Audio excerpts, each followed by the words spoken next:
শোনো বৌমা, এই বাড়িটাকে তোমার নিজের বাড়ির মতো মনে করে একদম আপন করে নেবে। কোথায় কে কি বলছে না বলছে, কে কি ভাবছে, দুঃখ পেলো আনন্দ পেলো, সবটা খেয়াল রাখার চেষ্টা করবে, কেমন? আচ্ছা মা, তোমার কথা আমি সব সময় খেয়াল রাখবো। 3 days later. আর বলিস না, কদিন ধরে এত গ্যাস অম্বল হচ্ছে, কিচ্ছু খেতে ভালো লাগছে না। আমার মনে হয় আসলে ঠান্ডা গরম একটা আবহাওয়া না, ওই জন্য শরীরটা গন্ডগোল করছে। তোর কি খবর?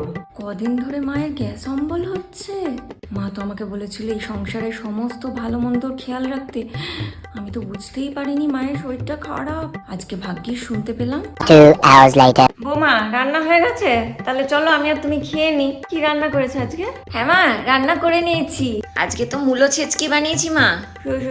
শুধু মূলোর তরকারি? আর তোমার বাবার ট্যাংরা মাছ আনলো না? মা, কোনো মাছ টাছ করিনি। তোমার গ্যাস অম্বল হচ্ছে, পেটটা আজকে একদম হালকা রান্না খেয়ে ঠিক করে ফেলতে হবে। ঠিক আছে, তাই না হয় করেছো মূলোর তরকারি। ভাত করেছে তো? না মা, আমি তো ভাতও করিনি। কারণ দেখো, তোমার তো ভাত খেলেই বলো দুপুরে ঘুম আসে, আর দুপুরে যদি ভাত খেয়ে ঘুমাও আবার অম্বল হবে, গ্যাস হবে, তখন তোমার পেটটা ঠিকই হবে না।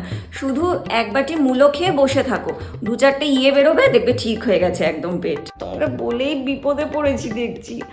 এবার থেকে আমি যা বলবো তাই করবে বৌমা, তুমি নিজে আর মাথা খাটিয়ে কিছু করতে যেও না।